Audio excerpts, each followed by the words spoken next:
ਸਤਿ ਸ਼੍ਰੀ ਅਕਾਲ ਜੀ। ਟੀਵੀ ਪੰਜਾਬ ਲਈ ਮੈਂ ਦਵੀ ਦਵਿੰਦਰ ਕੌਰ। ਸ਼੍ਰੋਮਣੀ ਅਕਾਲੀ ਦਲ ਅਤੇ ਕੇਂਦਰ ਵਿੱਚ ਸੱਤਾਸੀਨ ਭਾਰਤੀ ਜਨਤਾ ਪਾਰਟੀ ਵਿਚਾਲੇ ਤੋੜ ਵਿਛੋੜਾ ਹੋ ਚੁੱਕਿਆ ਹੈ। ਇਸ ਤੋੜ ਵਿਛੋੜੇ ਤੋਂ ਪਹਿਲਾਂ ਕੇਂਦਰੀ ਮੰਤਰੀ ਅਤੇ ਸ਼੍ਰੋਮਣੀ ਅਕਾਲੀ ਦਲ ਵੱਲੋਂ ਸੰਸਦ ਮੈਂਬਰ ਹਰਸਿਮਰਤ ਕੌਰ ਬਾਦਲ ਹੋਰਾਂ ਨੂੰ ਅਸਤੀਫਾ ਦੇਣਾ ਪਿਆ ਸੀ ਆਪਣੇ ਮੰਤਰੀ ਦੇ ਅਹੁਦੇ ਤੋਂ। ਪਰ ਪੰਜਾਬ ਵਿੱਚ ਜਿਸ ਤਰ੍ਹਾਂ ਦਾ ਕਿਸਾਨ ਰੋਹ, ਮਜ਼ਦੂਰਾਂ ਵਿੱਚ ਰੋਹ ਉੱਠਿਆ ਹੋਇਆ ਹੈ, ਜਿਸ ਤਰ੍ਹਾਂ ਲੋਕ ਸੜਕਾਂ ਤੇ ਉਤਰੇ ਹੋਏ ਹਨ, ਪਹਿਲਾਂ ਲੋਕਾਂ ਨੂੰ ਅਸਤੀਫੇ ਤੇ ਤਸੱਲੀ ਨਹੀਂ ਸੀ ਹੋਈ ਤੇ ਉਹ ਵਾਰ-ਵਾਰ ਕਹਿ ਰਹੇ ਸਨ ਕਿ ਜੇ ਅਕਾਲੀ ਦਲ ਸੱਚਮੁੱਚ ਹੀ ਕਿਸਾਨਾਂ ਤੇ ਮਜ਼ਦੂਰਾਂ ਦਾ, ਲੋਕਾਂ ਦਾ ਹਿਤੈਸ਼ੀ ਹੈ ਤਾਂ ਉਹ ਬੀਜੇਪੀ ਨਾਲੋਂ ਭਾਈਵਾਲੀ ਵਿੱਚੋਂ ਬਾਹਰ ਆਵੇ। ਤੇ ਹਾਰ ਕੇ, ਅੱਕ ਕੇ ਸ਼੍ਰੋਮਣੀ ਅਕਾਲੀ ਦਲ ਨੂੰ ਇਹ ਫੈਸਲਾ ਲੈਣਾ ਪਿਆ ਗੱਠਜੋੜ ਤੋੜਨ ਦਾ, ਜਦੋਂ ਉਹਨਾਂ ਨੇ ਦੇਖਿਆ ਕਿ ਪਿੰਡਾਂ ਵਿੱਚ ਉਹਨਾਂ ਦੇ ਆਗੂਆਂ ਨੂੰ ਵੜਨ ਨਹੀਂ ਦਿੱਤਾ ਜਾ ਰਿਹਾ ਤੇ ਲੋਕ ਸ਼ਰੇਆਮ ਉਹਨਾਂ ਦੀ ਸਿਆਸਤ ਨੂੰ ਸਪਸ਼ਟ ਰੂਪ ਵਿੱਚ ਨਿੰਦ ਰਹੇ ਹਨ ਤੇ ਉਹਨਾਂ ਤੇ ਆਪਣੇ ਹਿੱਤਾਂ ਨੂੰ ਮੁੱਖ ਰੱਖਣ ਦੇ ਦੋਸ਼ ਲਾ ਰਹੇ ਹਨ। ਖੈਰ, ਦੋਵਾਂ ਧਿਰਾਂ ਵਿਚਾਲੇ ਇਹ ਗੱਠਜੋੜ ਟੁੱਟ ਚੁੱਕਿਆ ਹੈ ਤੇ ਬੀਜੇਪੀ ਨੂੰ ਜਾਪਦਾ ਹੈ ਕਿ ਅਸੀਂ ਆਪਣਾ ਖਹਿੜਾ ਛੁਡਾ ਲਿਆ ਹੈ। ਸ਼੍ਰੋਮਣੀ ਅਕਾਲੀ ਦਲ ਨੂੰ ਲੱਗਦਾ ਹੈ ਕਿ ਅਸੀਂ ਆਪਣੀ ਸਥਿਤੀ ਪੰਜਾਬ ਵਿੱਚ ਬਚਾ ਲਵਾਂਗੇ। ਅਜਿਹੇ ਅਸਤੀਫੇ ਰਾਹੀਂ ਜ਼ਿਕਰਯੋਗ ਹੈ ਕਿ ਸ਼੍ਰੋਮਣੀ ਅਕਾਲੀ ਦਲ ਦੇ 100 ਵਰ੍ਹੇ ਇਸੇ ਸਾਲ ਦਸੰਬਰ ਵਿੱਚ ਪੂਰੇ ਹੋਣੇ ਹਨ। ਇੱਕ ਸਦੀ ਦਾ ਇਤਿਹਾਸ ਇਸ ਸ਼ਾਨਾ ਮੱਤੇ ਦਲ ਦਾ ਕੁਰਬਾਨੀਆਂ ਭਰਿਆ ਇਤਿਹਾਸ ਰਿਹਾ ਹੈ ਤੇ ਹੁਣ ਇਹ ਇਹੋ ਜਿਹੀ ਸਥਿਤੀ ਵਿੱਚ ਆ ਗਏ ਹਨ ਸ਼੍ਰੋਮਣੀ ਅਕਾਲੀ ਦਲ ਦੇ ਆਗੂ ਕਿ ਉਹਨਾਂ ਨੂੰ ਪਿੰਡਾਂ ਵਿੱਚ ਵੜਨ ਨਹੀਂ ਦਿੱਤਾ ਜਾ ਰਿਹਾ। ਇਹ ਸਿਆਸਤ ਕਿਹੜਾ ਰੂਪ ਅਖਤਿਆਰ ਕਰ ਗਈ ਹੈ ਤੇ ਇਸ ਗੱਠਜੋੜ ਟੁੱਟਣ ਦੇ ਕੀ ਮਾਨੇ ਹਨ? ਕੀ ਇਹ ਸਥਾਈ ਤੌਰ ਤੇ ਅਲੱਗ ਹੋਏ ਹਨ ਜਾਂ ਲੋਕਾਂ ਨੂੰ ਭਰਮ ਭੁਲੇਖਾ ਦੇਣ ਲਈ ਥੋੜੇ ਚਿਰ ਲਈ ਅਲੱਗ ਹੋਏ ਹਨ? ਅਸੀਂ ਗੱਲਬਾਤ ਕਰਦੇ ਹਾਂ ਦਿੱਲੀ ਯੂਨੀਵਰਸਿਟੀ ਦੇ ਸ਼੍ਰੀ ਗੁਰੂ ਤੇਗ ਬਹਾਦਰ ਖਾਲਸਾ ਕਾਲਜ ਦੇ ਵਿੱਚ ਪੋਲੀਟੀਕਲ ਸਾਇੰਸ ਦੇ assistant professor doctor Amanpreet Singh Gill ਹੋਰਾਂ ਨਾਲ। ਡਾਕਟਰ ਅਮਨਪ੍ਰੀਤ ਸਿੰਘ ਗਿੱਲ ਜੀ, ਟੀਵੀ ਪੰਜਾਬ ਤੇ ਤੁਹਾਡਾ ਸਵਾਗਤ ਹੈ ਜੀ। ਸਤਿ ਸ਼੍ਰੀ ਅਕਾਲ। ਸਤਿ ਸ੍ਰੀ ਅਕਾਲ ਜੀ, ਬਹੁਤ ਧੰਨਵਾਦ ਤੁਹਾਡਾ। ਡਾਕਟਰ ਸਾਹਿਬ, ਤੁਹਾਡੇ ਮੁਤਾਬਕ ਇਹ ਗੱਠਜੋੜ ਟੁੱਟਣ ਦੇ ਕੀ ਮਾਇਨੇ ਨੇ? ਹਾਲਾਂਕਿ ਇਹ ਗੱਠਜੋੜ ਬਹੁਤ ਪੁਰਾਣਾ ਹੈ, ਭਾਵੇਂ ਆਮ ਲੋਕ ਇਹ ਸਮਝਦੇ ਨੇ ਕਿ 96-97 ਚ ਗੱਠਜੋੜ ਹੋਇਆ ਸੀ, ਪਰ ਇਹ ਤਾਂ 60s ਵਿੱਚ ਹੀ ਸ਼ੁਰੂ ਹੋ ਗਿਆ ਸੀ। ਤੇ ਇਹਦੇ ਬਾਰੇ ਤੁਸੀਂ ਕੀ ਕਹਿਣਾ ਤੇ ਤੁਹਾਡੇ ਲਈ ਇਹਦੇ ਕੀ ਮਾਇਨੇ ਨੇ? ਦਵੀ ਜੀ, ਇਸ ਗੱਠਜੋੜ ਬਾਰੇ ਪਿਛਲੇ ਦਿਨਾਂ ਤੋਂ ਜੋ ਇੱਕ ਤਾਂ ਇਹ ਚਰਚਾ ਕੀਤੀ ਜਾ ਰਹੀ ਹੈ ਕਿ 1996 ਤੋਂ ਸ਼ੁਰੂ ਹੋਇਆ, ਉਹ ਥੋੜਾ ਜਿਹਾ ਇਸ ਗੱਠਜੋੜ ਦੇ ਲੰਮੇ ਇਤਿਹਾਸ ਨੂੰ ਘਟਾ ਕੇ ਵੇਖਣ ਦੀ ਜੋ ਹੈ ਇੱਕ ਅਮਲ ਹੈ। ਮੈਂ ਇਹ ਮਹਿਸੂਸ ਕਰਦਾ ਕਿ ਪੰਜਾਬੀ ਸੂਬਾ ਦਾ ਨਿਰਮਾਣ ਅਤੇ ਅਕਾਲੀ ਦਲ ਜਨ ਸੰਘ ਦਾ ਗੱਠਜੋੜ ਦੋਵਾਂ ਦਾ ਇਤਿਹਾਸ ਬਰਾਬਰ ਚੱਲਦਾ।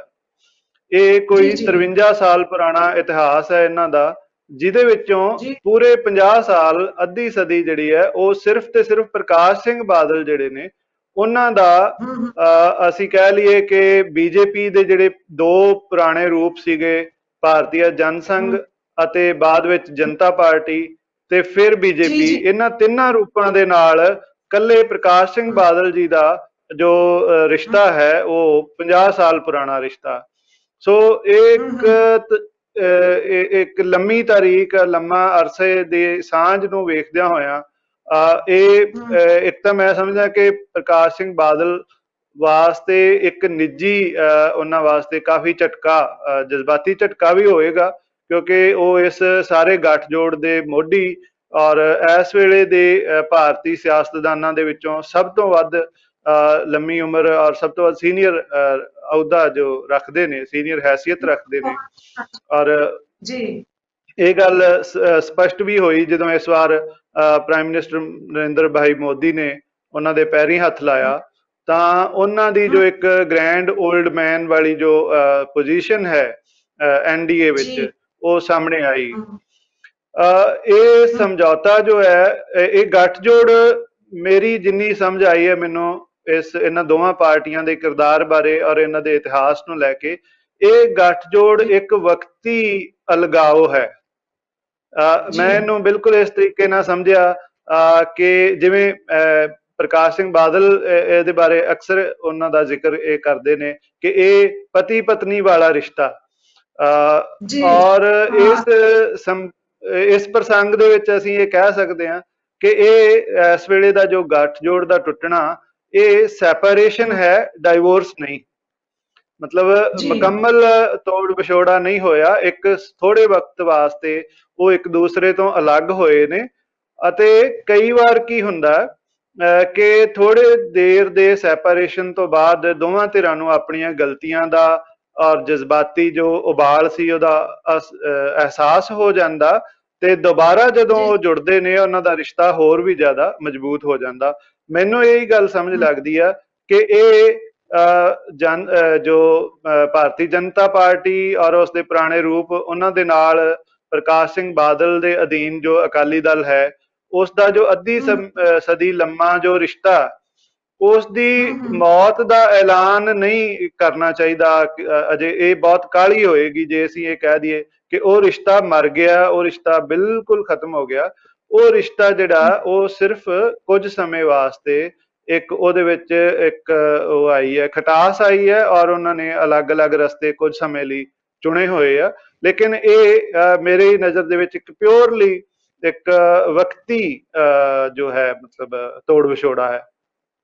ਵਕਤੀ ਤੋੜ ਵਿਛੋੜਾ ਹੈ। ਤੁਸੀਂ ਪੈਰੀ ਹੱਥ ਲਾਉਣ ਦੀ ਗੱਲ ਕੀਤੀ ਹੈ, ਜੋ ਕਿ ਇਹ ਜਿਸ ਨਾਲ ਸਰਦਾਰ ਪ੍ਰਕਾਸ਼ ਸਿੰਘ ਬਾਦਲ ਹੋਰਾਂ ਦਾ ਗ੍ਰੈਂਡ 올ਡ ਮੈਨ ਦਾ ਇਮੇਜ ਤੁਸੀਂ ਕਹਿ ਰਹੇ ਹੋ ਕਿ ਅਕਸ ਬਣਿਆ ਹੈ, ਪਰ ਪੈਰੀ ਹੱਥ ਤਾਂ ਸਾਡੇ ਸਤਿਕਾਰਯੋਗ ਪ੍ਰਧਾਨ ਮੰਤਰੀ ਨਰਿੰਦਰ ਮੋਦੀ ਆਪਣੇ ਬਹੁਤ ਸੀਨੀਅਰ ਬੀਜੇਪੀ ਦੇ ਲੀਡਰਾਂ ਦੇ ਲਾਉਂਦੇ ਰਹੇ ਨੇ, ਖਾਸ ਕਰਕੇ ਸ਼੍ਰੀ LK ਅਡਵਾਨੀ ਹੋਰਾਂ ਦੇ ਉਹ ਪੈਰੀ ਹੱਥ ਲਾਉਂਦੇ ਰਹੇ ਨੇ, ਤੇ ਉਹਨਾਂ ਦਾ ਹਸ਼ਰ ਸਾਹਮਣੇ ਹੀ ਹੈ ਸਭ ਦੇ। ਤੇ ਰਹੀ ਗੱਲ ਜੋ ਤੁਸੀਂ ਕਹਿ ਰਹੇ ਹੋ ਕਿ ਜਦੋਂ ਇਹਨਾਂ ਨੂੰ ਆਪਣੀਆਂ ਗਲਤੀਆਂ ਦਾ ਅਹਿਸਾਸ ਹੋਏਗਾ, ਦੋਨੋਂ ਧਿਰਾਂ ਨੂੰ, ਜਾਂ ਜਜ਼ਬਾਤੀ ਉਬਾਲਾਂ ਦਾ ਜਦੋਂ ਅਹਿਸਾਸ ਹੋਏਗਾ ਕਿ ਨਹੀਂ ਉਹ ਵਕਤੀ ਸੀ ਕੁਛ ਵੀ, ਪਰ ਕੀ ਆਪਾਂ ਇਹਨੂੰ ਇਸ ਤਰ੍ਹਾਂ ਨਹੀਂ ਕਹਿ ਸਕਦੇ ਜਜ਼ਬਾਤੀ ਜਾਂ ਗਲਤੀਆਂ ਦੀ ਥਾਂ ਕਿ ਇਹ ਜਦੋਂ ਕਦੇ ਵੀ ਹੋਏ ਇਕੱਠੇ ਤਾਂ ਸੱਤਾ ਲਈ ਜਾਂ ਆਪਣੇ ਹਿੱਤ ਬਚਾਉਣ ਲਈ ਇਕੱਠੇ ਹੋਏ, ਤੇ ਉਸੇ ਤਰ੍ਹਾਂ ਜੇ ਇਤਿਹਾਸ ਨੂੰ ਦੇਖੀਏ 67 ਨੂੰ, ਫਿਰ 70 ਚ ਜਦੋਂ ਸ਼੍ਰੀ ਪ੍ਰਕਾਸ਼ ਸਿੰਘ ਬਾਦਲ ਸ਼੍ਰੋਮਣੀ ਅਕਾਲੀ ਦਲ ਦੇ ਪ੍ਰੈਜ਼ੀਡੈਂਟ ਬਣਦੇ ਨੇ, ਤਾਂ ਇਹ ਸਾਰਾ ਕੁਝ ਦੇਖੀਏ ਜੇ ਤਾਂ ਇਹ ਨਹੀਂ ਜਾਪਦਾ ਕਿ ਉਹ ਆਪਣੇ ਹਿੱਤ ਬਚਾਉਣ ਲਈ ਇਕੱਠੇ ਹੋ ਜਾਂਦੇ ਨੇ, ਤੇ ਫਿਰ ਹਿੱਤ ਬਚਾਉਣ ਲਈ ਹੀ ਅਲੱਗ ਹੋਏ ਹੁਣ। ਜੀ ਬਿਲਕੁਲ। ਜਦੋਂ ਵੀ ਅਸੀਂ ਇੱਕ ਬੁਨਿਆਦੀ ਜੋ ਸਮਝ ਹੈ ਰਾਜਨੀਤੀ ਦੀ, ਉਹਦੇ ਵਿੱਚ ਅਸੀਂ ਇਹ ਗੱਲ ਕਹਿੰਦੇ ਕਿ ਰਾਜਨੀਤੀ ਜਿਹੜੀ ਹੈ, politics is an art of possible. ਕੁਝ ਵੀ ਜਿੱਥੇ ਪੋਸੀਬਿਲਿਟੀ ਨਹੀਂ ਰਹਿੰਦੀ, ਜਿੱਥੇ ਕਿਸੇ ਗੱਲ ਦੀ ਫਰਦਰ ਸੰਭਾਵਨਾ ਨਹੀਂ ਰਹਿੰਦੀ, ਉੱਥੇ ਹਿੰਸਾ ਸ਼ੁਰੂ ਹੁੰਦੀ ਹੈ, ਉੱਥੇ ਰਾਜਨੀਤੀ ਖਤਮ ਹੋ ਜਾਂਦੀ ਹੈ। ਸੋ ਕਿਸੇ ਵੀ ਤਰ੍ਹਾਂ ਇਹ ਜਿਵੇਂ ਗੱਠਜੋੜ ਜਦੋਂ ਬਣਿਆ 1967 ਦੇ ਵਿੱਚ, ਉਸ ਵੇਲੇ ਵੀ ਬੜੀ ਲੋਕਾਂ ਨੂੰ ਹੈਰਾਨੀ ਹੋਈ, ਔਰ ਉਸ ਤੋਂ ਬਾਅਦ ਇੱਕ ਦੋ ਵਾਰ ਇਹਨਾਂ ਨੇ ਇੱਕ ਦੂਸਰੇ ਨਾਲੋਂ ਆਪਣੇ ਰਸਤੇ ਅਲੱਗ ਕੀਤੇ। ਲੇਕਿਨ ਭਵਿੱਖ ਦੇ ਵਿੱਚ ਜਦੋਂ ਹੀ ਇਹਨਾਂ ਨੂੰ ਇਹ ਅਹਿਸਾਸ ਹੋਏਗਾ ਕਿ ਉਹਨਾਂ ਦੋਵਾਂ ਧਿਰਾਂ ਦੀ ਰਾਜਨੀਤਿਕ ਹੋਂਦ ਇੱਕ ਦੂਸਰੇ ਨਾਲ ਜੁੜੀ ਹੋਈ ਹੈ ਪੰਜਾਬ ਵਿੱਚ, ਸਾਨੂੰ ਇਸ ਸਭ ਤੋਂ ਜਿਹੜੀ ਦਿਲਚਸਪ ਗੱਲ ਹੈ ਕਿ ਪੰਜਾਬ ਦੇ ਵਿੱਚ ਇਸ ਸਾਰੇ ਗੱਠਜੋੜ ਦਾ ਮਹੱਤਵ ਸਿਰਫ ਤੇ ਸਿਰਫ ਪੰਜਾਬ ਦੀ ਰਾਜਨੀਤੀ ਦੇ ਵਿੱਚ ਹੈ। ਕੇਂਦਰ ਰਾਜਨੀਤੀ ਦਾ ਜੋ ਕਿਰਦਾਰ ਅਲੱਗ ਹੈ, ਪੰਜਾਬ ਦੀ ਰਾਜਨੀਤੀ ਦਾ ਅਲੱਗ ਹੈ। ਔਰ ਸ਼੍ਰੋਮਣੀ ਅਕਾਲੀ ਦਲ ਸ਼ੁੱਧ ਰੂਪ ਦੇ ਵਿੱਚ ਇੱਕ ਪੰਜਾਬ ਆਧਾਰਿਤ ਪਾਰਟੀ ਹੈ, ਔਰ ਇਸ ਨੂੰ ਜੇਕਰ ਕਦੇ ਵੀ ਕੇਂਦਰ ਵਿੱਚ ਸੱਤਾ ਦਾ ਸੁੱਖ ਮਾਣਨ ਦਾ ਮੌਕਾ ਮਿਲਿਆ ਤਾਂ ਇਹ ਸਿਰਫ ਤੇ ਸਿਰਫ ਇਸ ਦਾ ਜੋ ਬੀਜੇਪੀ ਤੇ ਉਸਦੇ ਸਾਥੀਆਂ ਨਾਲ ਜੋ ਗੱਠਜੋੜ ਹੈ ਉਹਦੇ ਸਦਕਾ ਇਹਨਾਂ ਨੂੰ ਮਿਲਿਆ। ਚਾਹੇ ਜਨਤਾ ਪਾਰਟੀ ਸੀ 1977 ਵਿੱਚ, ਚਾਹੇ ਉਹ ਇਹਨਾਂ ਨੇ ਪਹਿਲੀ NDA, ਦੂਸਰੀ NDA, ਇਹਦੇ ਵਿੱਚ ਜਿੰਨੇ ਵੀ ਇਹਨਾਂ ਨੂੰ ਕੇਂਦਰ ਦੇ ਵਿੱਚ ਮੰਤਰਾਲੇ ਮਿਲੇ ਔਰ ਕੇਂਦਰ ਦੇ ਵਿੱਚ ਕੈਬਨਿਟ ਦਾ ਹਿੱਸਾ ਬਣੇ, ਉਹ ਸਿਰਫ ਤੇ ਸਿਰਫ ਇਸ ਗੱਠਜੋੜ ਸਦਕਾ ਹੀ ਸੰਭਵ ਸੀ। ਇਸ ਤੋਂ ਬਿਨਾਂ ਦੂਰ ਦੂਰ ਤੱਕ ਬਿਲਕੁਲ ਕੋਈ ਕਲਪਨਾ ਨਹੀਂ ਕੀਤੀ ਜਾ ਸਕਦੀ ਕਿ ਸ਼੍ਰੋਮਣੀ ਅਕਾਲੀ ਦਲ ਨੂੰ ਕੇਂਦਰੀ ਵਜ਼ਾਰਤ ਦੇ ਵਿੱਚ ਕਿਸੇ ਵੀ ਪੱਧਰ ਤੇ ਲਿਆ ਜਾਂਦਾ, ਜੋ ਕਿ ਸਾਡਾ ਡੈਮੋਕ੍ਰੈਟਿਕ ਕਨਸਟੀਟਿਊਸ਼ਨ ਦਾ ਜੋ ਕਰੈਕਟਰ ਸੀ। ਹਾਂਜੀ ਹਾਂ, ਜਿਸ ਤਰ੍ਹਾਂ ਤੁਸੀਂ ਕਹਿੰਦੇ ਹੋ ਬਈ ਅਕਾਲੀ ਦਲ ਨੂੰ ਕਦੀ ਵੀ ਕੇਂਦਰ ਚ ਵਜ਼ਾਰਤ ਇਸ ਤਰ੍ਹਾਂ ਨਾ ਮਿਲਦੀ ਜਿਵੇਂ ਬੀਜੇਪੀ ਦੇ ਆਧਾਰ ਤੇ ਉਹਨੂੰ ਮਿਲ ਗਈ, ਬੀਜੇਪੀ ਦੇ ਦਾਅਵੇ ਤੇ ਉਹਨੂੰ ਮਿਲ ਗਈ, ਤੇ ਕੀ ਇਸੇ ਤਰ੍ਹਾਂ ਪੰਜਾਬ ਚ ਆਪਾਂ ਬੀਜੇਪੀ ਲਈ ਸੱਚ ਕਹਿ ਸਕਦੇ ਹਾਂ ਕਿ ਬੀਜੇਪੀ ਦੇ ਵੀ ਛੇਤੀ ਕੀਤਿਆਂ ਪੈਰ ਪੰਜਾਬ ਚ ਨਾ ਲੱਗਦੇ, ਜਾਂ ਹੁਣ ਵੀ ਜੇ ਲੱਗਦੇ ਨੇ, ਜਾਂ ਕਿਹੋ ਜਿਹੀ ਸਥਿਤੀ ਹੈ ਬੀਜੇਪੀ ਦੀ, ਕੀ ਉਹ ਵੀ ਅਕਾਲੀ ਦਲ ਦੇ ਮੋਢਿਆਂ ਤੇ ਚੜ ਕੇ ਹੀ ਆਪਣੀ ਸਥਿਤੀ ਬਣਾ ਰਹੀ ਹੈ? ਬਿਲਕੁਲ ਜੀ, ਇਹੀ ਗੱਲ, ਇਹ ਇੱਕ ਬਿਲਕੁਲ ਇੱਕ ਦੂਸਰੇ ਨੂੰ ਦੇ ਸਪਲੀਮੈਂਟ ਹੈਗੇ ਆ। बल्कि अकाली दल जिहड़ा बीजेपी का बड़ा एक दिलचस्प सप्लीमेंट बनता है पंजाब विच, क्योंकि पंजाब विच जे असीं वेखीए भारतीय जनसंघ, फिर जनता पार्टी ते फिर बीजेपी का जो बैकग्राउंड रही है, ये जी दोनों पार्टियां, सब तो विशेष गल है कि ये दोनों पार्टियां धार्मिक पहचान, संप्रदायी पहचान की राजनीति के उत्ते आधार विच आईयां ते अज भी चाहे जिन्ना मर्जी ये अपने आप नूं ब्रॉड बेस्ड करन दी कोशिश करन, इन्हां दोवां दी अपनी अपनी जो पहचान है वो बदल नहीं सकती। और पंजाब दे विच जनसंघ जिहड़ी सी, जिवें भी जनसंघ की शुरुआत ही हिंदुस्तान दे विच हिंदुत्ववादी राजनीति नूं लैके श्यामा प्रसाद मुखर्जी ने 1951 जदों शुरू की, नेहरू जी दे जी सैकुलरिज्म दे मॉडल दे विरोध विच, तां उस वेले जी जी बाद विच ये सारियां जिहड़ियां पार्टियां सी, इन्हां दा मुख एजेंडा सी नॉन कांग्रेसिज्म, कि कांग्रेस जी दी जो डोमीनेंस है, इलैक्टोरल डोमीनेंस, ਉਹਦੇ विरोध एक अल्टरनेटिव तैयार करना। वो अल्टरनेटिव 1966 ਵਿੱਚ ਜਦੋਂ ਪੰਜਾਬ ਦੀ ਰੀਆਰਗੇਨਾਈਜੇਸ਼ਨ ਹੁੰਦੀ ਹੈ ਭਾਸ਼ਾਈ ਪੱਧਰ ਤੇ, ਤਾਂ ਇੱਕ ਗੱਲ ਬਹੁਤ ਵੱਡੀ ਵਾਪਰਦੀ ਹੈ। ਉਹ ਇਹ ਹੈ ਕਿ 1971 ਦਾ ਪਹਿਲਾ ਸੈਂਸਸ ਹੈ ਜਿਸ ਦੇ ਵਿੱਚ ਸਿੱਖ ਦੁਨੀਆ ਦਾ ਕੋਈ ਵੀ ਇੱਕ ਐਸਾ ਖਿੱਤਾ ਸੀ ਜਿਹਦੇ ਵਿੱਚ ਉਹ ਮੈਜੋਰਿਟੀ ਬਣੇ। ਇਸ ਤੋਂ ਪਹਿਲਾਂ ਸਿੱਖ ਧਰਮ ਦੀ ਸ਼ੁਰੂਆਤ ਤੋਂ ਲੈ ਕੇ 1971 ਤੱਕ ਦਾ ਕੋਈ ਵੀ ਐਸੀ ਜਗ੍ਹਾ ਨਹੀਂ ਸੀ ਜਿੱਥੇ ਸਿੱਖ 50% ਤੋਂ ਵੱਧ ਹੋਣ। ਸੋ 1971 ਦੇ ਜੋ ਸੈਂਸਸ ਮੁਤਾਬਕ ਇਹ 50% ਤੋਂ ਵੱਧ ਇਹਨਾਂ ਦੀ ਗਿਣਤੀ ਜਿਹੜੀ ਹੈ ਪੰਜਾਬੀ ਸੂਬਾ ਵਿੱਚ ਹੋਈ। ਔਰ ਉਹੀ ਪੰਜਾਬ ਜਿੱਥੇ ਇੱਥੋਂ ਦਾ ਹਿੰਦੂ ਭਾਈਚਾਰਾ ਪਾਰਟੀਸ਼ਨ ਤੋਂ ਬਾਅਦ ਬਹੁ ਗਿਣਤੀ ਵਿੱਚ ਆ ਗਿਆ ਸੀ, ਉਸ ਨੂੰ ਆਪਣੇ ਬਹੁ ਗਿਣਤੀ ਦੇ ਸਿਰਫ 20 ਸਾਲ ਵੇਖਣੇ ਮਿਲੇ 1947 ਤੋਂ 1967 ਤੱਕ ਦੇ। ਉਸ ਦੇ ਬਾਅਦ ਇਹ ਪੰਜਾਬ ਦਾ ਹਿੰਦੂ ਭਾਈਚਾਰਾ ਜੋ ਹੈ ਉਹ ਦੋ ਹਿੱਸਿਆਂ ਵਿੱਚ ਵੰਡਿਆ ਗਿਆ। ਇੱਕ ਹਰਿਆਣਾ ਦੇ ਵਿੱਚ ਪੰਜਾਬੀ ਹਿੰਦੂ ਭਾਈਚਾਰਾ, ਜਿਸ ਦੀ ਪ੍ਰਤੀਨਿਧਤਾ ਉੱਥੋਂ ਦੇ ਮੁੱਖ ਮੰਤਰੀ ਮਨੋਹਰ ਲਾਲ ਖੱਟਰ ਕਰਦੇ ਨੇ, ਤੇ ਇੱਕ ਪੰਜਾਬ ਦੇ ਵਿੱਚ ਪੰਜਾਬੀ ਹਿੰਦੂ ਭਾਈਚਾਰਾ। ਪੰਜਾਬ ਦੇ ਵਿੱਚ ਪੰਜਾਬੀ ਹਿੰਦੂ ਭਾਈਚਾਰੇ ਦੇ ਸੰਪਰਦਾਈ ਹਿੱਤਾਂ ਨੂੰ ਅਤੇ ਭਾਸ਼ਾਈ ਹਿੱਤਾਂ ਦੀ ਪ੍ਰਤੀਨਿਧਤਾ ਕਰਨ ਦਾ ਜੋ ਜ਼ਿੰਮਾ ਸੀ ਉਹ ਜਨਸੰਘ ਨੇ ਆਪਣੇ ਸਿਰ ਤੇ ਲਿਆ। ਅਤੇ 1967 ਦੇ ਵਿੱਚ ਜਦੋਂ ਇਹਨਾਂ ਨੂੰ ਜੋ ਪਹਿਲੀਆਂ ਜੋ ਇਲੈਕਸ਼ਨਸ ਪੰਜਾਬੀ ਸੂਬਾ ਬਣਨ ਤੋਂ ਬਾਅਦ ਹੋਈਆਂ, ਇਹਨਾਂ ਦਾ ਸਮਰਥਨ ਪੰਜਾਬ ਦੇ ਜਿਹੜੇ ਹਿੰਦੂ ਭਾਈਚਾਰੇ ਨੇ ਇਸ ਕਰਕੇ ਜ਼ਿਆਦਾ ਕੀਤਾ ਕਿਉਂਕਿ ਉਹ ਮਹਿਸੂਸ ਕਰਦੇ ਸੀ ਕਿ ਕਾਂਗਰਸ ਨੇ ਪੰਜਾਬੀ ਸੂਬਾ ਬਣਾ ਕੇ ਪੰਜਾਬੀ ਹਿੰਦੂ ਭਾਈਚਾਰੇ ਦੇ ਹਿੱਤਾਂ ਦਾ ਬੜਾ ਵੱਡਾ ਨੁਕਸਾਨ ਕੀਤਾ। ਅੱਜ ਬਹੁਤ ਹੀ ਘੱਟ ਸਾਥੀਆਂ ਨੂੰ ਇਹ ਗੱਲ ਯਾਦ ਹੈ ਕਿ ਜਿਸ ਵਕਤ ਪੰਜਾਬੀ ਸੂਬਾ ਦਾ ਐਲਾਨ ਕੀਤਾ ਗਿਆ ਸੀ ਅਤੇ ਕਾਂਗਰਸੀ ਨੇਤਾਵਾਂ ਨੂੰ ਜੀਂਦੇ ਜਲਾ ਦਿੱਤਾ ਗਿਆ ਸੀ ਪਾਣੀਪਤ ਸ਼ਹਿਰ ਦੇ ਵਿੱਚ, ਉਹ ਇੱਕ ਪ੍ਰਤੀਕਰਮ ਸੀਗਾ। ਕਾਂਗਰਸ ਦੇ ਖਿਲਾਫ ਇੱਕ ਬਹੁਤ ਵੱਡਾ ਗੁੱਸਾ ਸੀਗਾ ਇਸ ਭਾਈਚਾਰੇ ਵੱਲੋਂ ਕਿ ਉਹ ਪੰਜਾਬੀ ਸੂਬੇ ਦੀ ਮੰਗ ਨੂੰ ਮੰਨਦੇ ਹੋਏ ਪੰਜਾਬ ਦੇ ਵਿੱਚ ਹਿੰਦੂ ਭਾਈਚਾਰੇ ਦੀ ਜਿਹੜੀ ਬੜੀ ਮੁਸ਼ਕਿਲ ਨਾਲ ਉਹਨਾਂ ਨੂੰ ਬਹੁ ਗਿਣਤੀ ਮਿਲੀ ਸੀ ਉਹਨੂੰ ਖਤਮ ਕਰਨ ਜਾ ਰਹੇ ਸੀ ਔਰ ਉਸ ਭਾਸ਼ਾ ਦਾ ਜੋ ਸਟੇਟਸ ਹੈ ਉਹ ਖਤਮ ਹੋਣ ਜਾ ਰਿਹਾ ਸੀ। ਸੋ ਉਸ ਵੇਲੇ ਜਨਸੰਘ ਨੇ ਪੰਜਾਬ ਵਿੱਚ ਪੰਜਾਬੀ ਹਿੰਦੂ ਭਾਈਚਾਰੇ ਦੇ ਹਿੱਤਾਂ ਦੀ ਪ੍ਰਤੀਨਿਧਤਾ ਕਰਨ ਲਈ ਸਾਹਮਣੇ ਆਏ ਅਤੇ ਉਹਨਾਂ ਦੇ ਵਾਸਤੇ ਅੱਜ ਵੀ, ਕਿਉਂਕਿ ਇੱਕ ਬੜੀ ਗੱਲ ਸਪਸ਼ਟ ਹੈ ਕਿ ਚਾਹੇ ਜਨਸੰਘ ਅਤੇ ਅਕਾਲੀ ਦਲ ਸੰਪਰਦਾਈ ਪਛਾਣ ਦੀ ਰਾਜਨੀਤੀ ਕਰਦੇ ਨੇ, ਪਰ ਪੰਜਾਬ ਦੀ ਬਹੁ ਗਿਣਤੀ ਇਸ ਰਾਜਨੀਤੀ ਵਿੱਚ ਵਿਸ਼ਵਾਸ ਨਹੀਂ ਕਰਦੀ। ਇਹ ਬੜੀ ਦਿਲਚਸਪ ਗੱਲ ਹੈ। ਇਸ ਕਰਕੇ ਇਹ ਦੋਨੋਂ ਪਾਰਟੀਆਂ ਜਿਹੜੀਆਂ ਨੇ ਇਹ ਹਮੇਸ਼ਾ ਹੀ, ਮੈਂ ਆਪਣੀ ਕਿਤਾਬ ਨਾਨ ਕਾਂਗਰਸ ਪੋਲਿਟਿਕਸ ਇਨ ਪੰਜਾਬ ਵਿੱਚ ਇੱਕ ਟਰਮ ਇਹਨਾਂ ਵਾਸਤੇ ਘੜੀ ਹੈ, ਇਲੈਕਟੋਰਲ ਅੰਡਰ ਅਚੀਵਰਸ, ਕਿ ਇਹਨਾਂ ਨੂੰ ਕਦੀ ਵੀ ਆਪਣੇ, ਹਾਂਜੀ, ਇਹ ਜਿਹੜੀਆਂ ਵੀ ਤਰ੍ਹਾਂ ਕਮਿਓ, ਹਾਂਜੀ, ਇਹਨਾਂ ਨੂੰ ਆਪਣੇ ਬਲਬੂਤੇ ਕਦੀ ਵੀ ਇਸ ਤਰ੍ਹਾਂ ਦੀ ਬਹੁ ਗਿਣਤੀ ਨਹੀਂ ਮਿਲਦੀ ਕਿ ਉਹ ਸਰਕਾਰ ਬਣਾ ਸਕਣ। ਇੱਕ ਅੱਧੀ ਵਾਰ ਹੋਇਆ ਪਰ ਉਹ ਇਹਨਾਂ ਨੇ ਆਪਣੇ ਤੌਰ ਤੇ ਸਰਕਾਰ ਜਿਹੜੀ ਆ ਉਹ ਨਹੀਂ ਬਣਾਈ।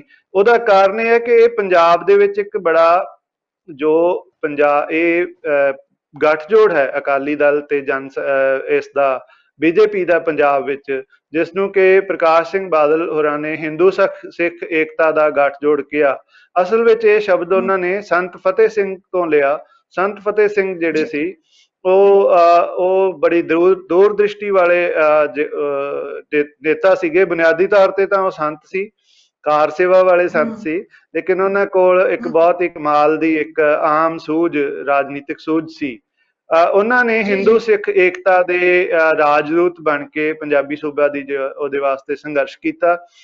ਤੇ ਜਦੋਂ ਪੰਜਾਬੀ ਸੂਬਾ ਬਣ ਗਿਆ, ਪਹਿਲੀਆਂ ਇਲੈਕਸ਼ਨਸ ਦੇ ਬਾਅਦ ਫਿਰ ਹਿੰਦੂ ਸਿੱਖ ਪ੍ਰਤੀਨਿਧਤਾ ਧਿਰਾਂ ਦੀ ਪ੍ਰਤੀਨਿਧਤਾ ਕਰਨ ਵਾਲੀਆਂ ਧਿਰਾਂ ਅੱਗੇ ਆ ਕੇ ਉਹਨਾਂ ਨੇ ਸਰਕਾਰ ਬਣਾਈ, ਜੋ ਕਿ ਯੂਨਾਈਟਿਡ ਫਰੰਟ ਦੀ ਮਿਨਿਸਟਰੀ ਸੀ। ਨਹੀਂ, ਪਰ ਇਹਨਾਂ ਧਿਰਾਂ ਨੇ, ਜਿਸ ਤਰ੍ਹਾਂ ਜਨਸੰਘ ਤੁਸੀਂ ਕਹਿੰਦੇ ਹੋ ਕਿ ਪੰਜਾਬ 'ਚ ਜ਼ਿੰਮਾ ਸਾਂਭ ਲਿਆ ਹਿੰਦੂ ਲੋਕਾਂ ਦੇ ਮੁੱਦਿਆਂ ਨੂੰ ਪੂਰੇ ਕਰਨ ਦਾ ਜਾਂ ਉਹਨਾਂ ਦੇ ਮੁੱਦੇ ਉਠਾਉਣ ਦਾ, ਪਰ ਇਸ ਤਰ੍ਹਾਂ ਉਹਨਾਂ ਨੇ ਪੰਜਾਬੀ ਦਾ ਵੀ ਵਿਰੋਧ ਕੀਤਾ ਸਿੱਧੇ ਅਸਿੱਧੇ ਰੂਪ 'ਚ। ਅਤੇ ਸਭ ਤੋਂ ਵੱਡੀ ਗੱਲ ਹੈ ਕਿ ਜੋ ਗੁਰੂ ਨਾਨਕ ਦੇਵ ਯੂਨੀਵਰਸਿਟੀ ਦਾ ਵੀ ਵਿਰੋਧ ਕੀਤਾ ਗਿਆ ਸੀ ਇਹਨਾਂ ਵੱਲੋਂ, ਜਨਸੰਘ ਵੱਲੋਂ ਹੀ, ਤੇ ਉੱਥੇ ਫਿਰ ਇਹਨਾਂ ਦਾ ਗੱਠਜੋੜ ਕਿਸ ਤਰ੍ਹਾਂ ਨਿਭਦਾ ਹੈ? ਜੀ ਬਿਲਕੁਲ, ਹਾਂਜੀ, ਇਹ ਬੜੀ ਦਿਲਚਸਪ ਗੱਲ ਹੈ ਕਿ ਜੇ ਤੁਸੀਂ ਦੀਨ ਦਿਆਲ ਉਪਾਧਿਆਏ ਦੀਆਂ ਬੜੀ ਲੰਮੀ ਚੌੜੀ ਉਹਨਾਂ ਦੀਆਂ ਲਿਖਤਾਂ ਦੀ ਇੱਕ ਕਲੈਕਸ਼ਨ ਹੈ, ਉਹਦੇ ਵਿੱਚ ਲਗਾਤਾਰ ਪੰਜਾਬੀ ਸੂਬਾ ਦੇ ਖਿਲਾਫ ਲੇਖ ਲਿਖੇ ਹੋਏ ਉਹਨਾਂ ਦੇ ਮਿਲਦੇ ਨੇ। ਉਸ ਵੇਲੇ ਤੱਕ ਉਹ ਪੰਜਾਬੀ ਸੂਬਾ ਦਾ ਵਿਰੋਧ ਕਰ ਰਿਹਾ ਸੀ। ਜਿੱਥੋਂ ਤੱਕ ਪੰਜਾਬ ਦੇ ਹਿੰਦੂ ਭਾਈਚਾਰੇ ਵੱਲੋਂ ਪੰਜਾਬੀ ਸੂਬਾ ਦੇ ਵਿਰੋਧ ਦਾ ਵਿੱਚ ਪੰਜਾਬੀ ਦੇ ਵਿਰੋਧ ਦਾ ਸਵਾਲ ਸੀ, ਮੈਂ ਸਮਝਦਾ ਕਿ ਇਹ ਇੰਨੀ ਭਾਸ਼ਾ ਦੀ ਰਾਜਨੀਤੀ ਨਹੀਂ ਸੀ। ਔਰ ਮੈਂ ਅੱਜ ਤੁਹਾਡੇ ਮਾਧਿਅਮ ਨਾਲ ਇੱਕ ਹੋਰ ਗੱਲ ਸਪਸ਼ਟ ਕਰ ਦੇਣੀ ਚਾਹੁੰਦਾ ਕਿ ਪੰਜਾਬ ਵਿੱਚ ਭਾਸ਼ਾ ਦੀ ਰਾਜਨੀਤੀ ਨਹੀਂ ਹੈ। ਚਾਹੇ ਇਸ ਭਾਸ਼ਾ ਦੀ ਰਾਜਨੀਤੀ ਨੂੰ ਲੈ ਕੇ ਬੜੀਆਂ ਵੱਡੀਆਂ ਕਿਤਾਬਾਂ ਲਿਖੀਆਂ ਗਈਆਂ, ਇਹਦੇ ਵਿੱਚ ਉਸ ਤਰ੍ਹਾਂ ਦੀ ਭਾਸ਼ਾ ਦੀ ਰਾਜਨੀਤੀ ਨਹੀਂ ਹੈ ਜਿਵੇਂ ਦੱਖਣ ਭਾਰਤ ਵਿੱਚ ਹੈ। ਇਸ ਦੇ ਵਿੱਚ ਭਾਸ਼ਾ ਨੂੰ ਸਿਰਫ ਇੱਕ ਟੂਲ, ਇੱਕ ਪੋਲੀਟੀਕਲ ਟੂਲ ਵਜੋਂ ਇਸਤੇਮਾਲ ਕੀਤਾ ਜਾਂਦਾ। ਮੈਂ ਮੈਨੂੰ ਇਹ ਕਹਿਣ 'ਚ ਕੋਈ ਵੀ ਝਿਜਕ ਨਹੀਂ ਹੈ ਕਿ ਪੰਜਾਬ ਦੇ ਵਿੱਚ, ਚਾਹੇ ਉਹ ਕਾਂਗਰਸ ਹੈ ਚਾਹੇ ਅਕਾਲੀ ਦਲ ਹੈ, ਵਿਸ਼ੇਸ਼ ਤੌਰ ਤੇ ਅਕਾਲੀ ਦਲ, ਪੰਜਾਬੀ ਭਾਸ਼ਾ ਦੇ ਨਾਲ ਇਹਨਾਂ ਦਾ ਜੋ ਦਰੇਗ ਹੈ ਉਹ ਇੱਕ ਖੋਖਲਾ ਦਰੇਗ ਹੈ।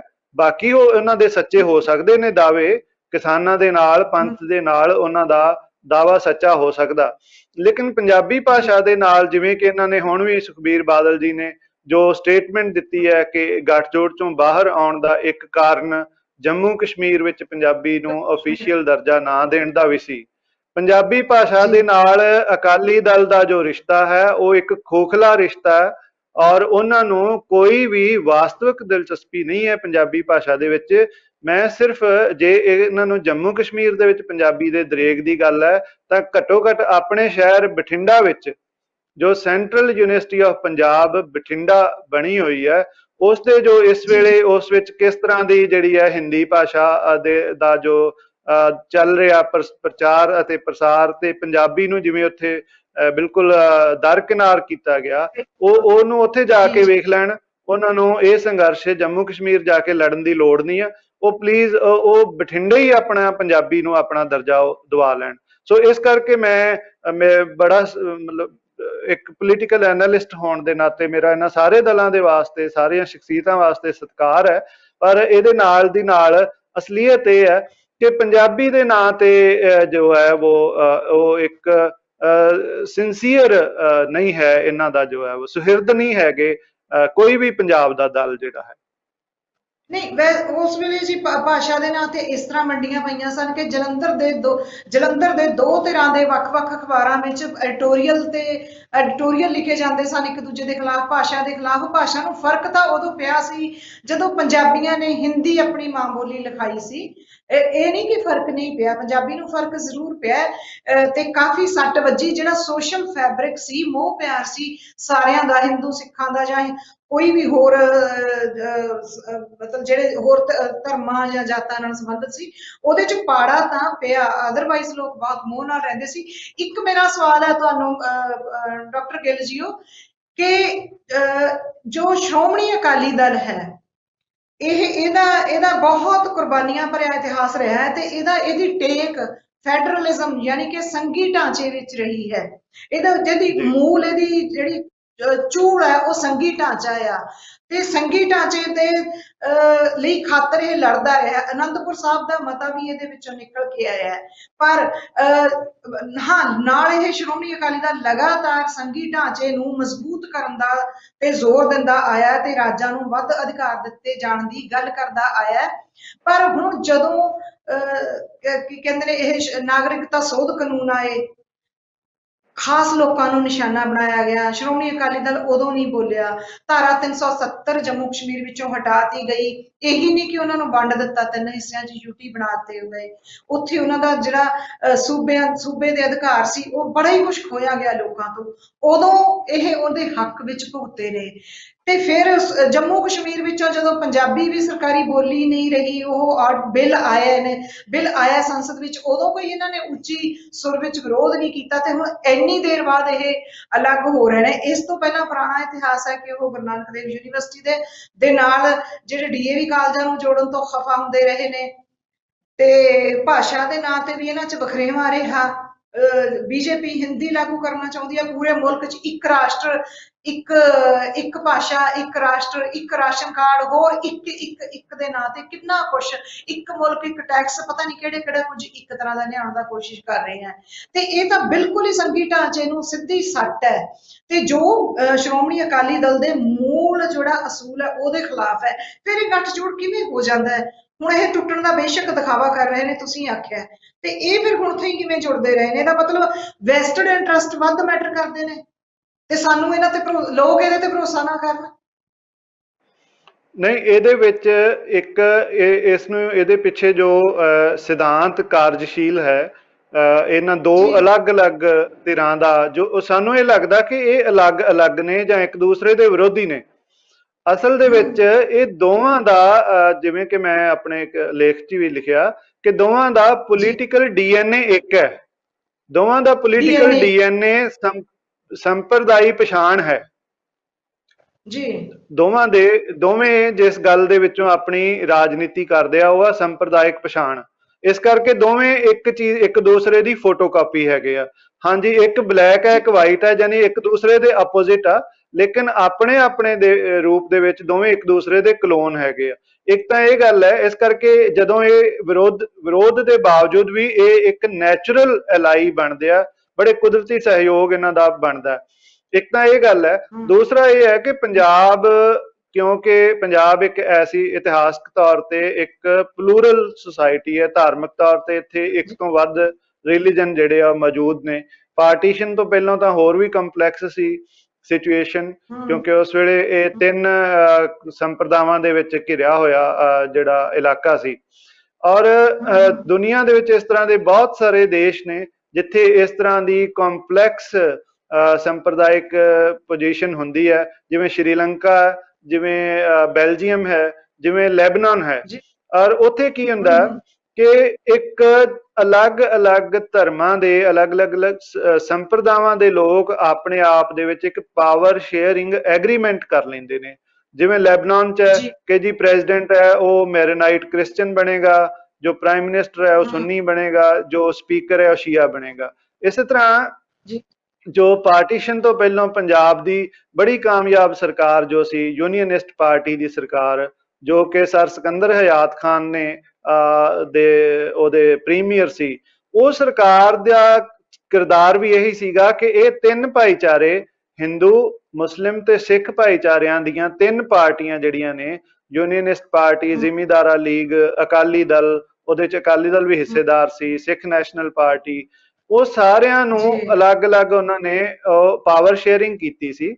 ਅਤੇ ਪੰਜਾਬ ਵੀ ਸੂਬੇ ਦੀ ਰੀਆਰਗੇਨਾਈਜੇਸ਼ਨ ਤੋਂ ਬਾਅਦ ਵੀ ਉਹਨਾਂ ਨੇ ਜੋ ਨਹਿਰੂ ਦਾ ਸੈਕੂਲਰ ਕਨਸਟੀਟਿਊਸ਼ਨ ਸੀ ਉਹਦੇ ਵਿਰੋਧ ਵਿੱਚ, ਕਿਉਂਕਿ ਸੈਕੂਲਰ ਕਨਸਟੀਟਿਊਸ਼ਨ ਦੇ ਵਿੱਚ ਕਿਸੇ ਵੀ ਤਰ੍ਹਾਂ ਦੀ ਧਾਰਮਿਕ ਪਛਾਣ ਦੇ ਆਧਾਰ ਤੇ ਸੱਤਾ ਵਿੱਚ ਹਿੱਸਾ ਨਹੀਂ ਮਿਲ ਸਕਦਾ, ਲੇਕਿਨ ਕਿਉਂਕਿ ਦੋਵੇਂ ਹੀ ਦਲ ਜਿਹੜੇ ਆ ਧਾਰਮਿਕ ਪਛਾਣ ਦੇ ਆਧਾਰ ਤੇ ਆਪਣੀ ਰਾਜਨੀਤੀ ਕਰਦੇ ਸੀ, ਸੋ ਇਹਨਾਂ ਨੇ ਇੱਕ ਦੂਸਰੇ ਨਾਲ ਹੱਥ ਮਿਲਾਇਆ, ਕਿਉਂਕਿ ਦੋਵੇਂ ਹੀ ਇੱਕ ਦੂਸਰੇ ਨੂੰ ਉਸੇ ਤਰ੍ਹਾਂ ਦੀ ਪਾਵਰ ਸ਼ੇਅਰਿੰਗ ਜਿਹੜੀ ਲੈਬਨਾਨ 'ਚ ਹੈ ਜਾਂ ਬੈਲਜੀਅਮ 'ਚ ਹੈ ਜਾਂ ਸ਼੍ਰੀਲੰਕਾ 'ਚ ਹੈ, ਜਿੱਥੇ ਵੀ ਇੱਕ ਤੋਂ ਵੱਧ ਧਰਮ ਹੈਗੇ ਆ, ਉਹ ਇਹ ਐਕਚੁਅਲੀ ਉਹ ਕਰਦੇ ਨੇ। ਤੇ ਜਦੋਂ ਇਹ ਕਰਦੇ ਨੇ, ਇਹ ਗੱਲ ਉਪਰੀ ਨਜ਼ਰੇ ਗੈਰ ਕੁਦਰਤੀ ਲੱਗਦੀ ਆ, ਲੇਕਿਨ ਅਸਲ ਵਿੱਚ ਬੜੀ ਕੁਦਰਤੀ ਹੁੰਦੀ ਹੈ।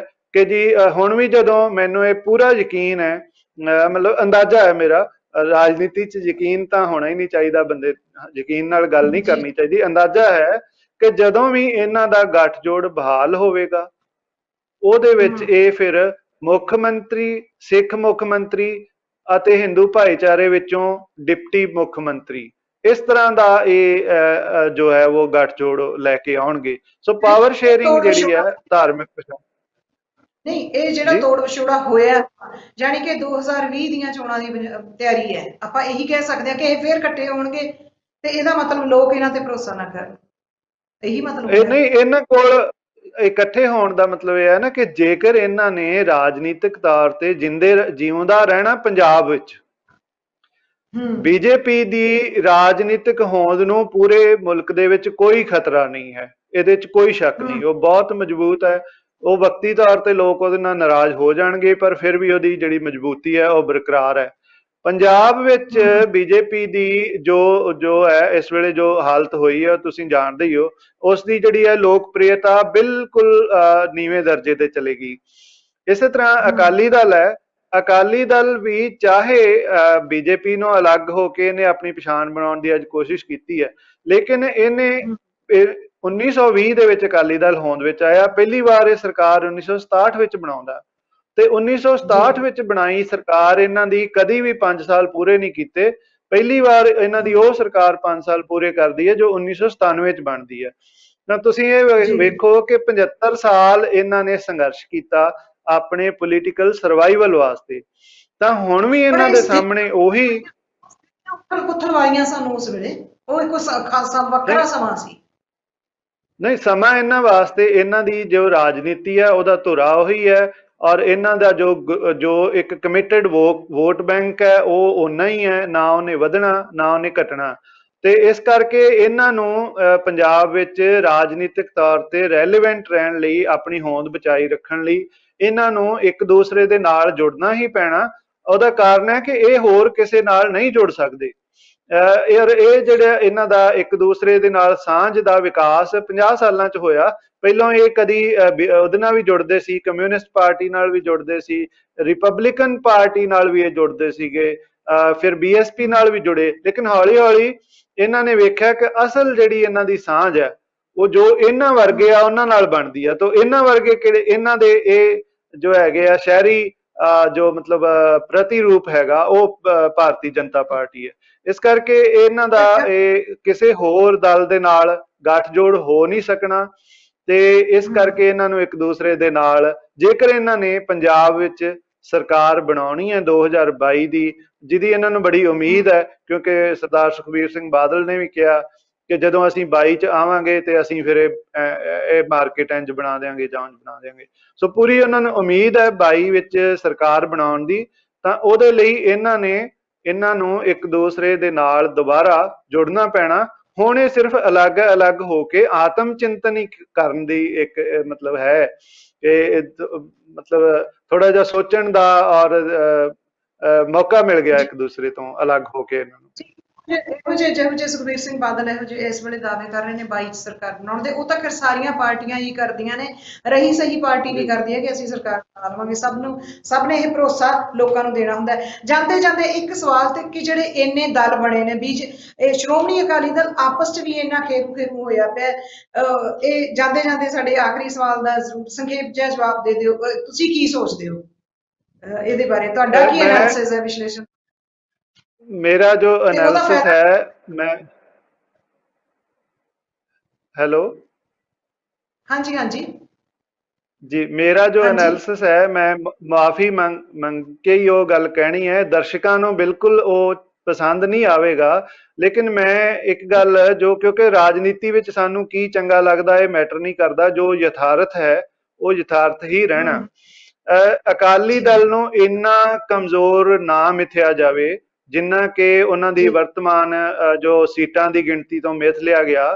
ਅਕਾਲੀ ਦਲ ਦੀ ਸਭ ਤੋਂ ਵੱਡੀ ਮਜ਼ਬੂਤੀ ਦੇ ਸੋਮੇ ਇਹਦੇ ਵਿਧਾਨ ਸਭਾ ਵਿੱਚ ਨਹੀਂ ਹੁੰਦੇ, ਇਹਦੇ ਸੋਮੇ ਜਿਹੜੇ ਨੇ ਉਹ ਸ਼੍ਰੋਮਣੀ ਕਮੇਟੀ ਅਤੇ ਸਿੱਖ ਪੰਥਕ ਜਗਤ ਦਾ ਜੋ ਇਨਫਰਾਸਟਰਕਚਰ ਹੈ ਔਰ ਉਹਦੇ ਨਾਲ ਜੋ ਲੋਕ ਜੁੜੇ ਹੋਏ ਨੇ, ਉਹ ਬਹੁਤ ਵੱਡਾ ਇੱਕ ਲੌਜਿਸਟਿਕਸ ਹੈਗੇ ਨੇ, ਇਹਨਾਂ ਦੀ ਜਿਹੜੀ ਹੈ ਉਹ ਸ਼ਕਤੀ ਉੱਥੋਂ ਪ੍ਰਾਪਤ ਹੁੰਦੀ ਹੈ। ਤੇ ਜਦ ਤੱਕ ਇਹਨਾਂ ਕੋਲ ਉੱਥੇ ਸੱਤਾਧਾਰੀ ਨੇ, ਸ਼੍ਰੋਮਣੀ ਕਮੇਟੀ ਦੇ ਵਿੱਚ ਇਹ ਮੌਜੂਦ ਨੇ, ਜਦ ਤੱਕ ਇਹ ਪਿੰਡਾਂ ਦੇ ਕੁਝ ਜਿਵੇਂ ਅਕਸਰ ਕਿਹਾ ਜਾਂਦਾ ਜੀ, ਇਹ ਪਿੰਡਾਂ 'ਚ ਵੜਨ ਜੋਗੇ ਹੋ ਗਏ, ਪਿੰਡਾਂ ਦੇ ਵਿੱਚ ਤਾਂ ਇਹ ਪਹਿਲਾਂ ਹੀ ਮੌਜੂਦ ਆ। ਬਹੁਤ ਵੱਡੀ ਗਿਣਤੀ 'ਚ ਪੰਜਾਬ ਦੇ ਪਿੰਡ ਜਿਹੜੇ ਨੇ ਉਹਨਾਂ ਦੇ ਸਰਪੰਚ ਇਹਨਾਂ ਦੇ ਨਾਲ ਨੇ। ਐਸੀ ਗੱਲ ਨਹੀਂ ਕਿ ਪਿੰਡਾਂ ਵਿੱਚੋਂ ਬਿਲਕੁਲ, ਸੋ ਇਹਨਾਂ ਨੂੰ ਘਟਾ ਕੇ ਨਾ ਵੇਖਿਆ ਜਾਵੇ। ਜੇ ਅਸਲ ਕੋਈ ਚੈਲੰਜ ਹੈ ਪੰਜਾਬ ਦੇ ਵਿੱਚ ਇਸ ਵੇਲੇ ਇਲੈਕਟੋਰਲ ਤੌਰ ਤੇ, ਤਾਂ ਉਹ ਬੀਜੇਪੀ ਵਾਸਤੇ ਹੈ, ਅਕਾਲੀ ਦਲ ਵਾਸਤੇ ਉਹ ਚੈਲੰਜ ਉਹਨਾਂ ਨਹੀਂ ਹੈ। ਉਹ ਕਿਤੇ ਨਾ ਕਿਤੇ ਇਸ ਆਪਣੀ ਸਿਚੁਏਸ਼ਨ ਨੂੰ ਕਵਰ ਕਰ ਲੈਣਗੇ। ਜੀ ਜੀ ਜੀ, ਡਾਕਟਰ ਅਮਨਪ੍ਰੀਤ ਸਿੰਘ ਗਿੱਲ ਹੋਰਾਂ ਨੇ ਜੋ ਖੁਲਾਸੇ ਕੀਤੇ ਨੇ, ਜੋ ਉਹਨਾਂ ਦੀ ਕਿਤਾਬ ਵਿੱਚ ਵੀ ਉਹ ਆਪਣੀ ਜ਼ਿਕਰ ਕਰ ਚੁੱਕੇ ਨੇ, ਸਿਆਸਤ ਤੇ ਗੈਰ ਕਾਂਗਰਸੀ ਸਿਆਸਤ ਤੇ ਉਹਨਾਂ ਦੀ ਪੁਸਤਕ ਹੈ, 2015 ਵਿੱਚ ਆਈ ਸੀ। ਤੇ ਇਹਨਾਂ ਦਾ ਕਹਿਣਾ ਕਿ ਪੰਜਾਬ ਵਿੱਚ ਹੁਣ ਸੰਕਟ ਬੀਜੇਪੀ ਨੂੰ ਹੋ ਸਕਦਾ ਆ। ਸ਼੍ਰੋਮਣੀ ਅਕਾਲੀ ਦਲ ਦੇ ਜੋ ਸ਼ਕਤੀ ਦੇ ਸਰੋਤ ਨੇ ਉਹ ਸ਼੍ਰੋਮਣੀ ਗੁਰਦੁਆਰਾ ਪ੍ਰਬੰਧਕ ਕਮੇਟੀ ਅਤੇ ਪੰਥ ਹੈ। ਇਹ ਹੁਣ ਲੋਕਾਂ ਦਾ ਹੈ ਕਿ ਲੋਕ ਪੰਥ ਨੂੰ ਕੀ ਸਮਝਦੇ ਨੇ, ਕਿਉਂਕਿ ਪਿਛਲੇ ਦਿਨ ਹੀ ਸਾਡੇ ਕੋਲੇ ਇੱਕ ਸੀਨੀਅਰ ਜਰਨਲਿਸਟ ਇਹ ਕਹਿ ਕੇ ਗਈ ਹਨ ਕਿ ਸ਼੍ਰੋਮਣੀ ਅਕਾਲੀ ਦਲ ਪੰਥ ਨਹੀਂ ਹੈ, ਪੰਥ ਇੱਕ ਵੱਖਰੀ ਊਰਜਾ ਹੈ, ਇੱਕ ਵੱਖਰੀ ਸ਼ਕਤੀ ਹੈ। ਤੇ ਹੁਣ ਦੇਖਦੇ ਹਾਂ ਡਾਕਟਰ ਅਮਨਪ੍ਰੀਤ ਸਿੰਘ ਗਿੱਲ ਜੀ, ਤੁਸੀਂ ਸਾਨੂੰ ਆਪਣਾ ਇੰਨਾ ਕੀਮਤੀ ਸਮਾਂ ਦਿੱਤਾ। ਅੱਗੇ ਤੋਂ ਵੀ ਗੱਲਬਾਤ ਦਾ ਸਿਲਸਿਲਾ ਆਪਾਂ ਜਾਰੀ ਰੱਖਾਂਗੇ। ਤਦ ਤੱਕ ਲਈ ਸ਼ੁਕਰੀਆ ਜੀ, ਬਹੁਤ ਮਿਹਰਬਾਨੀ। ਸਤਿ ਸ਼੍ਰੀ ਅਕਾਲ। ਬਹੁਤ ਧੰਨਵਾਦ ਜੀ। ਸਤਿ ਸ਼੍ਰੀ ਅਕਾਲ ਜੀ। ਸਤਿ ਸ਼੍ਰੀ ਅਕਾਲ ਜੀ। ਮੈਂ ਨਿਰਮਲ ਮਾਨ, ਪੂਰਾ ਟੈਕਸਟਾਈਲ ਤੋਂ। ਇਹ ਤੁਸੀਂ ਵੀਡੀਓ ਦੇਖ ਰਹੇ ਸੀ ਟੀਵੀ ਪੰਜਾਬ ਦੇ ਉੱਤੇ। ਇਹੋ ਜਿਹੇ ਹੋਰ ਜਾਣਕਾਰੀ ਭਰਪੂਰ ਵੀਡੀਓ ਦੇਖਣ ਵਾਸਤੇ ਟੀਵੀ ਪੰਜਾਬ ਦੇ ਚੈਨਲ ਨੂੰ ਸਬਸਕ੍ਰਾਈਬ ਕਰੋ ਤੇ ਨਾਲ ਹੇਠ ਦਿੱਤੇ ਹੋਏ ਬੈਲ ਆਈਕਨ ਦੇ ਬਟਨ ਦਬਾਓ। ਸਤਿ ਸ਼੍ਰੀ ਅਕਾਲ।